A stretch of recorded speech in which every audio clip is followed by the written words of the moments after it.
Hey GotBackup family, JB here. I'm the video producer here at GotBackup. In this video, we're going to learn how to install our GotBackup software onto our Macintosh. Just for the record, I am using macOS Catalina. I have a 2012 MacBook Pro. But it should be the same process for every version of Mac.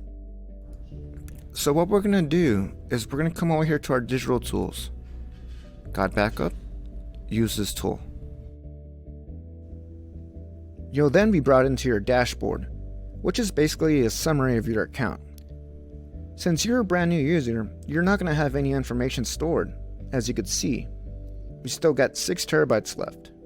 Just to give you an idea, 1 terabyte is equivalent to about 1,000 gigabytes or 1 million megabytes, so that's a lot of space.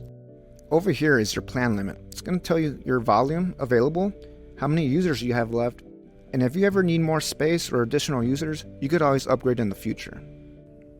Okay, so I'm going to go ahead and scroll down to the bottom left right here and click download for macOS. Give it about a minute to download. Let me just minimize this, and then on this bottom corner is going to be your download.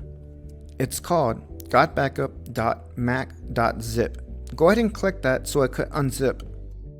Now right here is the actual installation file, gotbackup.pkg. Double click that and you're going to get your installation prompt. Click continue and then it will show you how large this GotBackup software will be and where it will be placed, Macintosh HD. Click install and you may be asked to put in your Mac password. Go ahead and type yours in and click install software. This may take a minute or so. Awesome. I'll go ahead and move this to my trash. Great, now that we have that installed, in the next video, we're going to learn how to connect our GotBackup cloud to our computer.